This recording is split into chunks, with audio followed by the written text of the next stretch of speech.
Something happens when you start collecting tools. You want to make everything. And this video is brought to us by Squarespace. My first tool was a miter saw. Not this one. This one's expensive. This one, used on Craigslist for $150 in March of 2011. I wanted to make picture frames for my photography. It turns out you need more than just a miter saw to make picture frames. You need a router or a table saw, preferably both. If you want to make custom frames of various thicknesses, you need to have a planer. You can't have a planer without a joiner. If you want to make good picture frames, you need jigs. To make jigs, you need tools, benches, space, and eventually you end up with a wood shop. Since you have a wood shop, you might as well make more than just picture frames. You might as well make everything. In 2011, I didn't think I was going to be a woodworking YouTuber. I was a web developer and videographer for a small ad agency that was growing fast. For the first time in my life, I had a decent job. I was on a path. I had a plan. But the moment I started to make things out of wood with my hands, everything changed. I became obsessed. I wanted to replace all the IKEA and Target furniture with handmade items. My handmade items. And it only took 14 years. Technically, this is from IKEA, but I hacked the shit out of it and made it my thing. I've got a video on that. Plus, every other thing I have ever made. So now I want to make all the things again. So we bought a cute little home that we're going to rent out, and I'm going to make all the furniture. Here in the primary bedroom, I've already made this bed and these nightstands. I won't talk about how my wife is jealous that these nightstands are in the rental and not in our house. Anyways, making all the things sometimes requires making small things, and that's what we're doing today, making a pair of small bedside table lamps.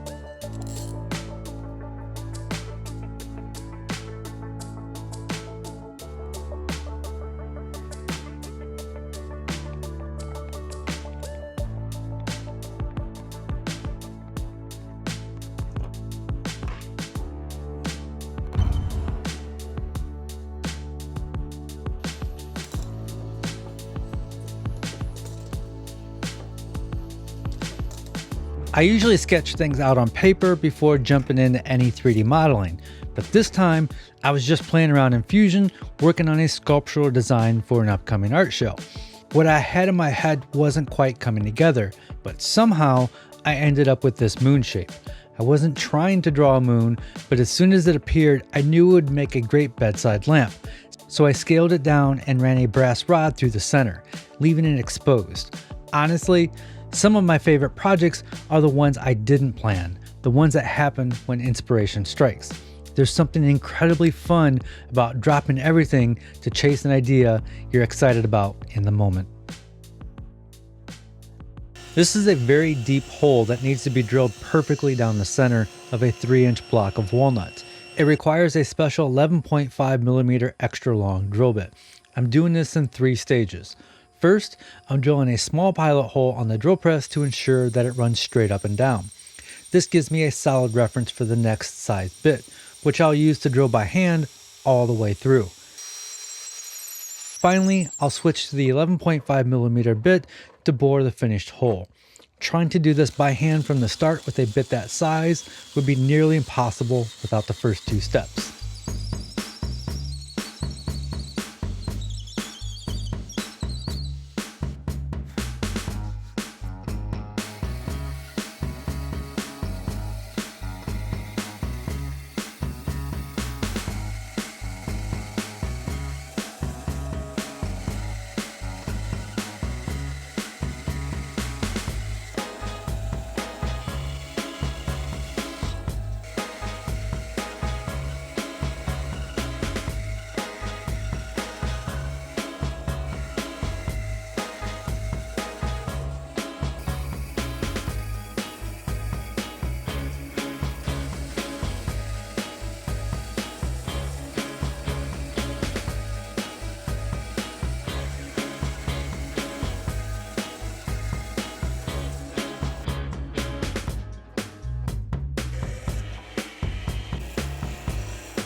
Dave from the future here, and I'm in my empty shop because we're working on some major upgrades. We're going to talk about that in the next video.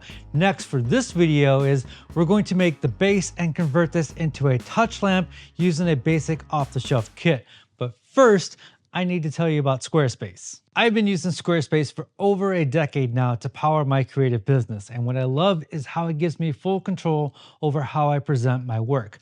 Whether you're building a portfolio, launching a product, or just need a home for your amazing and wonderful projects, Squarespace gives you all the tools to make something that feels like you.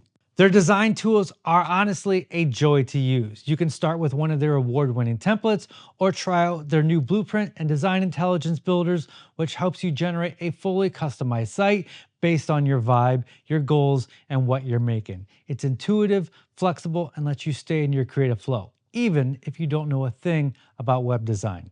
I've used it to sell my artwork, custom merch, even my books, and I run my newsletter right from the same platform. It's everything in one place, which makes running the business side a lot easier so I can focus on the fun stuff. So head to squarespace.com for a free trial, and when you're ready to launch, go to squarespace.com/makesomething to save 10% off your first purchase of a website or domain. All right, let's make the base and wire this lamp up.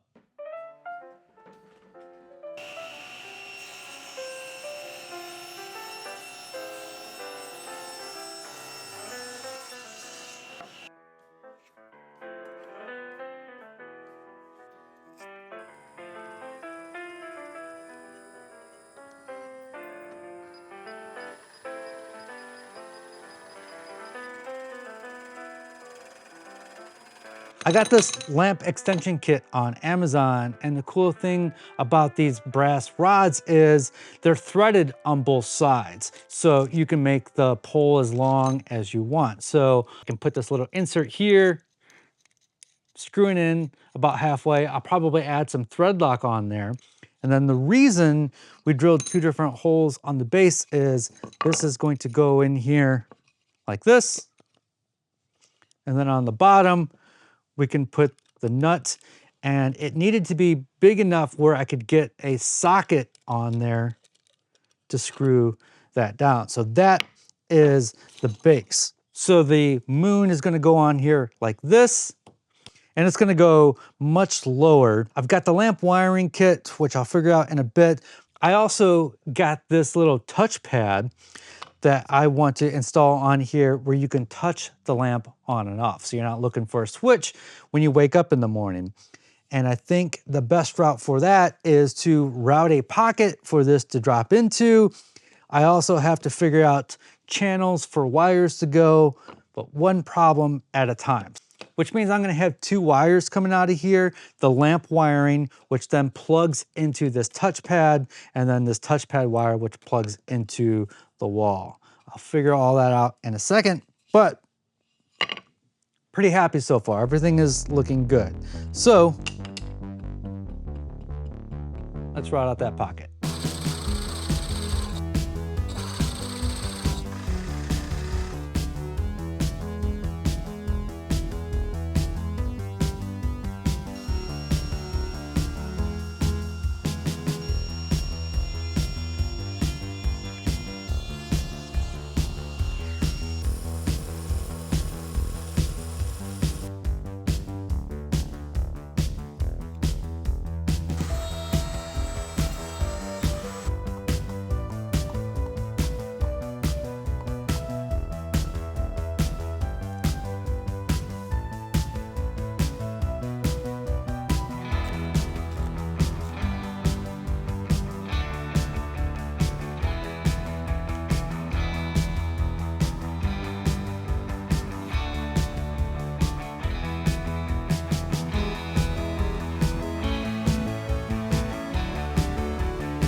So the original plan was to route a groove in the wooden base to allow for the cord, but I felt like it needed one little extra piece. And so I drew this up in Fusion and 3D printed some bases that the wood just fits right into. And I'm so glad that I did, because I think it adds to the overall look. I've been really enjoying adding 3D printing parts to my woodworking. I think it just adds that little extra touch.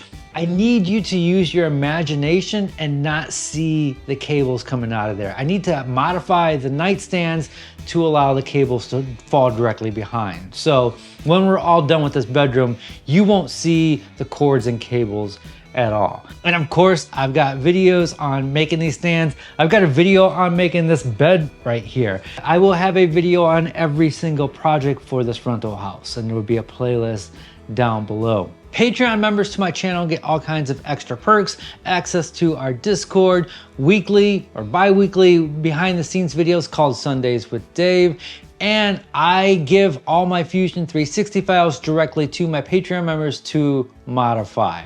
I will not have plans for these lights, but Patreon members will have access to the Fusion 360 file. And I'd like to thank my top Patreon members this month: Ron from Gnomeworks, Jim from Wiserbees, Jason Ramos, Jonathan Ransom, and Tom. That's gonna wrap it up. We'll see you next week. Next week's gonna be a heck of a video, because we had to move everything out of my shop to fix the floors. It's been quite the ordeal. So look forward to that video next. As always, be safe, have fun, stay passionate, and make something.